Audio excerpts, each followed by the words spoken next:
Prvo vprašanje danes je, zanima me, ali je možno vplivati na revmatično polimialgijo z vašo metodo. Zdaj, da boste bolj razumeli odgovor, bom prebral kratko definicijo, kaj revmatična polimialgija je.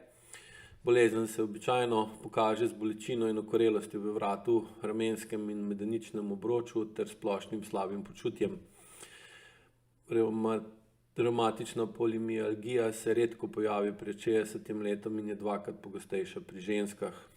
Sodi med avtoimunska obolenja, kjer imunski sistem napade telesu lastna tkiva, v tem primeru mišice. Simptomi težave se običajno razvijajo v nekaj tednih, lahko se pojavijo tudi nenadno boleče okorele mišice, predvsem vratu, ramenskega in medeničnega obroča, zaradi česar je oteženo vstajanje iz postelje in premikanje, huda utrujenost, predhorodno ali stalno povišana telesna temperatura in nočno znojenje, hujšanje in depresija.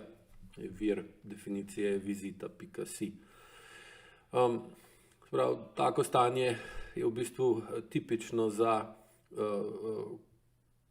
tipična posledica, rezultat kronične mišične, zelo visoke kronične mišične napetosti, ki dejansko odvzame osebi, ali pa oseba si, če smo natančni, skozi IQ, odvzame, vede ali pa ne vede, sposobnost, da mišice sprosti, da zmanjša mišičen tonus recimo v tem primeru v vratu, ramenskem obroču ali pa medeničnem obroču, ter s tem v bistvu sama sebe spravi v stanje utrujenosti, stanje oteženega premikanja ali pa tudi še posebej jutranja utrujenost, okorelost, togost in depresivno počutje, ko se hočete vstati s posle, je tukaj še posebej močno. V akutni obliki se s tem srečujemo čisto vsi, ker pač pride težek dan ali pa nas čaka neko neprijetno delo ali pa neprijeten sestanek, nekaj, kar se nam upira, ker nam je težko in nam je že spimo slabo, imamo lahko tudi recimo ponoči nam je vroče, se znojimo, zjutraj ko odpremo oči in ko pomislimo, kam moramo zaiti, bi najraje ostali v posli kot majhen otrok, ki pač poskuša spati ali pa ostati v posli, pa da bojo drugi uredili namesto njega te probleme, kar je pri otroku seveda tudi normalno in potrebno, pri odraslem pa seveda ni. In če oseba živi v okolju, kjer je nemočna, kjer je neučinkovita, kjer se trudi, dela, govori, prenaša, trpi,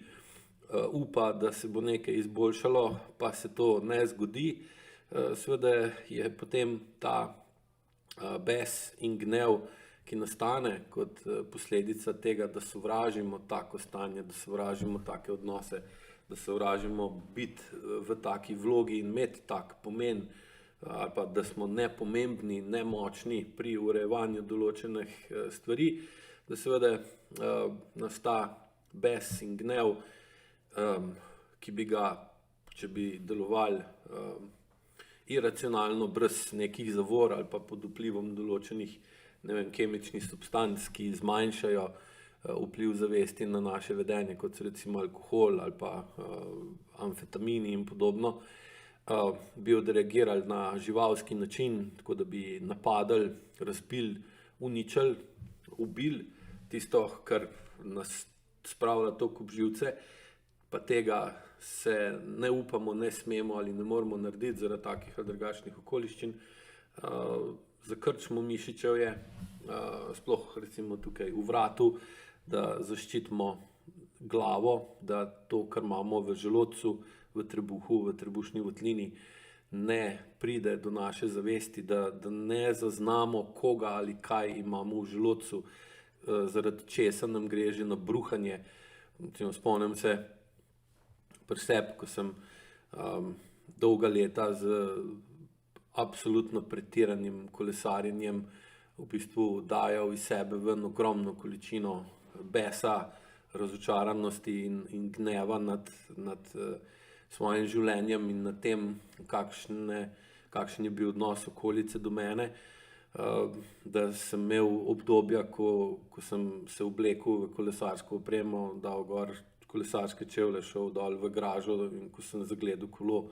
mi je enostavno postalo kar slabo, da bi skoraj bruhal.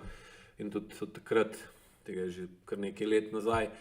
sem delal že z vrsto vrhunskih športnikov, od kolesarjev do nogometašev, še posebej recimo tekači,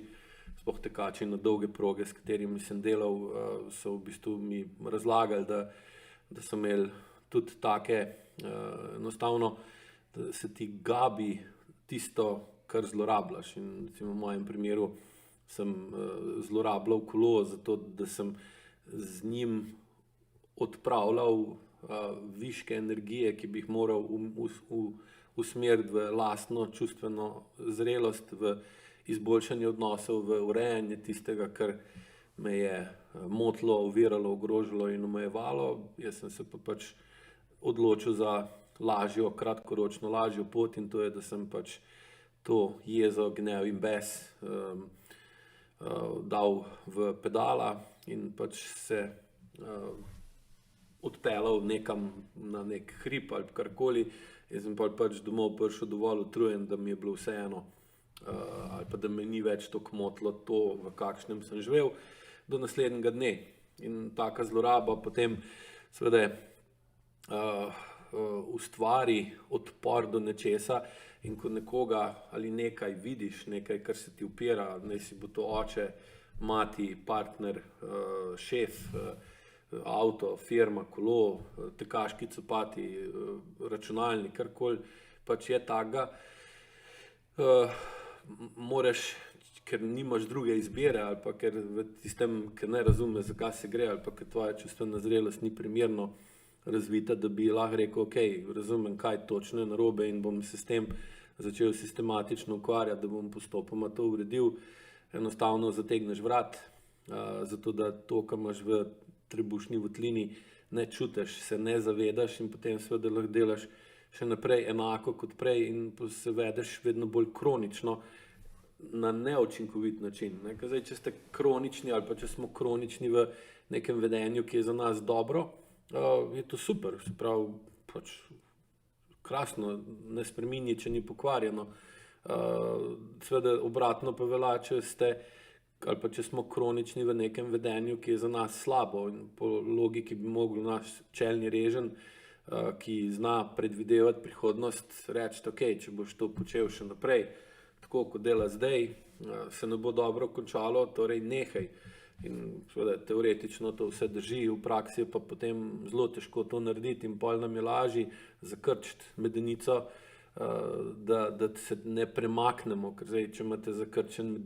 medenični obroč, je vaša lahkotnost ali odločnost, da se boste odmaknili, da boste šli drugam, da boste naredili korak naprej iz tega odnosa, v katerem ste, pa vam škodi, ali pa da boste naredili korak nazaj, da boste sprejeli dejstvo, da ste se zaleteli, da ste bili nepremišljeni, da je to, kar ste najprej mislili, da bo, da se pa vidite, da v bistvu ni tako, ali pa da boste naredili korak v levo ali pa v desno ter spremenili lokacijo, v kateri ste, ali pa smer gibanja vašega življenja, v katero sami sebe peljete v prezgodno pogubo ali pa ustvarjate peko na zemlji, sami sebi ali pa drugim, je, če imate zakrčen medenični obroč, bistveno težje spremeniti svoje gibanje in se premakniti na drugačen način ter s tem spremeniti odnose, kot pa če imate medenico sproščeno. Tudi recimo na programih, ko vodim vaje za medenico ali pa vaje, s katerimi se ljudje učijo opaziti, na kak način premikajo medenico, kakšne so njihove stegenske mišice, kakšen je njihov hrbet, trebuh, imajo zelo bogato različne izkušnje in odzive na to, kaj se jim zgodi, ko začutijo, da je medenica bolj mehka, bolj taka svobodna, bolj sproščena ali pa bolj spontana in avtentična, in kako potem postopoma skozi program dobivajo ideje in postanejo vedno bolj kreativni pri reševanju določenih odnosov, za katere so bili pred programom prepričani, da so pač ali v redu, ali pa da bi lahko bili slabši, ali pa da se jih ne da spreminjati, potem pa se jim kar na lepem zaradi učenja AEK teorije in AEK vaj začnejo odpirati oči, novi pogledi, kako bi lahko drugače živeli in imeli drugačne odnose in skozi vaje dosežejo to, da jih telo skozi podzavesten vpliv vedno manj ovira pri spreminjanju svojega življenja in izboljševanju svojih odnosov. Enako velja za ramenski obroč, ki je v bistvu tisti, ki definira, kako uporabljate roke. Roke so pa del človeškega telesa, s katerim lahko razen še z usti, pa z besedami ali pa s pogledom največ spremenimo, največ postorimo, pustimo nek pečat, vplivamo na nekaj ali s tem, da nekaj dajemo energijo iz svojih rok v nekaj ali nekoga, ali pa da vzamemo energijo iz svojih rok iz nekoga vase, naj si bo to, da ga pomirimo, naj si bo to, da si dopustimo čutiti, da je jezen na nas, ali pa da je besen na nas, ali pa da nas prezira, ker je zelo težko se nekoga dotakniti in si priznati, da nas ta oseba enostavno zaradi tega, ker smo ga toliko časa spravljali v nemoč, enostavno ne more več videti in sicer na obrazu ima masko, oči ima prazne, ampak ko se ga dotakneš in če nimaš zakrčenega ramenskega obroča, začutiš, da je tukaj nekaj fejst narobe in seveda kaj pol, lažje je zakrčiti ramena, da ne čutiš tega, kot pa da jasno začutiš, da nekaj je narobe, ker v naslednjem koraku pomeni, da moraš iti pol analizirati, kaj si ti naredil ali počel narobe, da je vajin odnos v taki situaciji in kaj lahko ti spremeniš, da bi ta odnos poskušal izboljšati ali pa ga saj solidno uredil ali ga pa saj prekinil, da daš drugi strani možnost, da zaživi, če sam nisi sposoben sebe spremeniti. Ker ena od osnovnih stvari, po kateri AEK deluje, je, da najprej je treba pomesti pred svojim pragom, zato da greš lahko potem pometati ali pa da učiš druge, kako naj pometejo pred svojim pragom,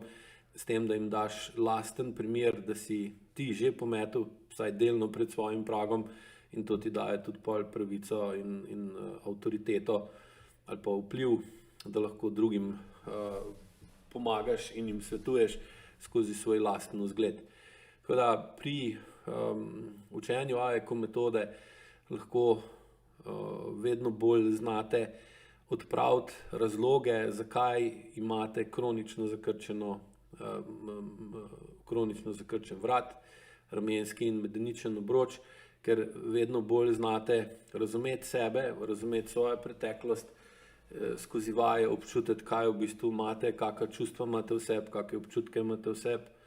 zakaj so takšni in potem kako bi svojim racionalnim delom, svojo zavestjo kreativno spremenili svoje vedenje in s tem odpravili potrebo, da kronično držite telo v zakrčenosti, v hudi utrujenosti, slabem spanju in občutku, da ste stari, nemočni in da nimate kaj več narediti, čeprav še s tem sploh ni tako, ker je najlažje, na kratkoročno najlažje reči ne morem, pa bo že nekdo drug zrihtal in potem ves ta neurejene odnose, vso to blato, ali pa lahko rečem tudi sranje,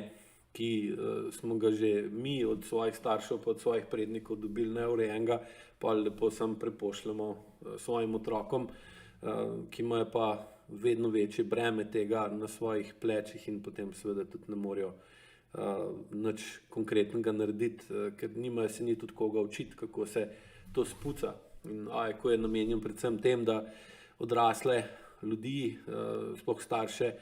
uči, kako kreativno reševati probleme, ki jih naši predniki zaradi takih ali drugačnih razlogov niso mogli rešiti in s tem pustiti svet